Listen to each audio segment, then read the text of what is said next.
Perkenalkan, nama saya Rizky Amanda Febrianti. Dan pada kesempatan kali ini, saya akan menjelaskan tentang 3 topik berikut, yaitu impuls saraf, gerak biasa, dan gerak refleks. Namun, sebelum kita masuk dalam topik ini, mari kita cari tahu apa itu sistem saraf.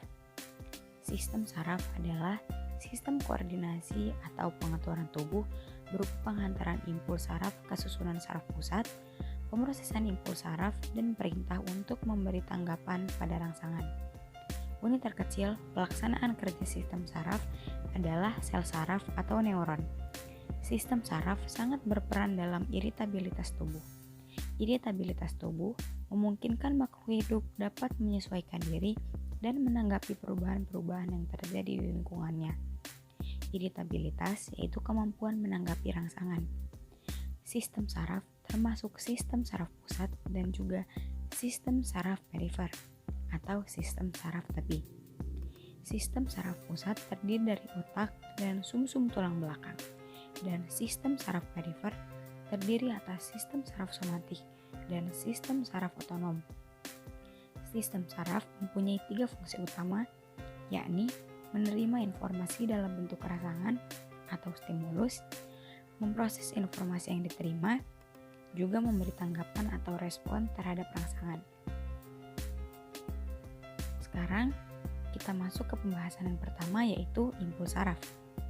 Rangsangan atau impuls adalah pesan yang diterima oleh reseptor atau tubuh dari lingkungan luar, kemudian dibawa oleh neuron atau serangkaian pulsa elektrik yang menjalari serabut saraf. Contoh impuls antara lain perubahan suhu, tekanan, bau, aroma, suara, benda, dan berbagai rasa seperti asin, manis, asam, dan pahit. Impuls yang diterima oleh reseptor dan disampaikan ke efektor kemudian dapat menyebabkan terjadinya gerakan.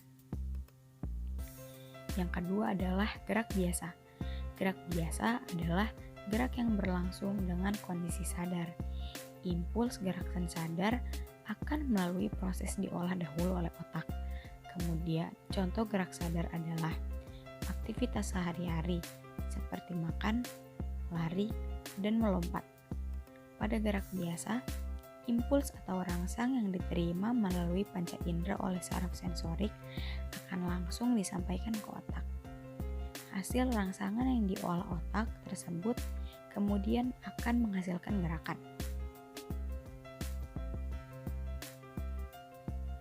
Mekanisme terjadinya hantaran impuls gerak sadar dimulai dari reseptor sebagai penerima rangsang. Impuls tersebut kemudian dihantarkan ke neuron sensorik yang kemudian diolah di otak. Respon dari otak kemudian dihantarkan ke efektor oleh saraf motorik yang kemudian akan menjadi gerak. Dan yang ketiga adalah gerak refleks. Gerak refleks adalah gerakan yang tidak disadari atau gerakan yang baru disadari setelah gerakan tersebut terjadi. Gerak refleks ini merupakan gerakan yang dilakukan tanpa sadar dan merupakan respon langsung setelah adanya rangsangan. Mekanisme hantaran impuls pada gerakan refleks mirip dengan gerak biasa, akan tetapi impuls pada gerak refleks tidak melalui pengolahan oleh pusat saraf. Neuron yang ada di otak hanya berperan sebagai konektor saja. Terdapat 2 jenis neuron konektor, yaitu neuron konektor di otak dan neuron konektor di sumsum tulang belakang. Contoh gerak refleks melalui neuron konektor otak diantaranya pupil mata akan mengecil jika terkena cahaya terang. Contoh gerak refleks melalui neuron konektor sumsum tulang belakang diantaranya kaki terangkat ketika lutut dipukul.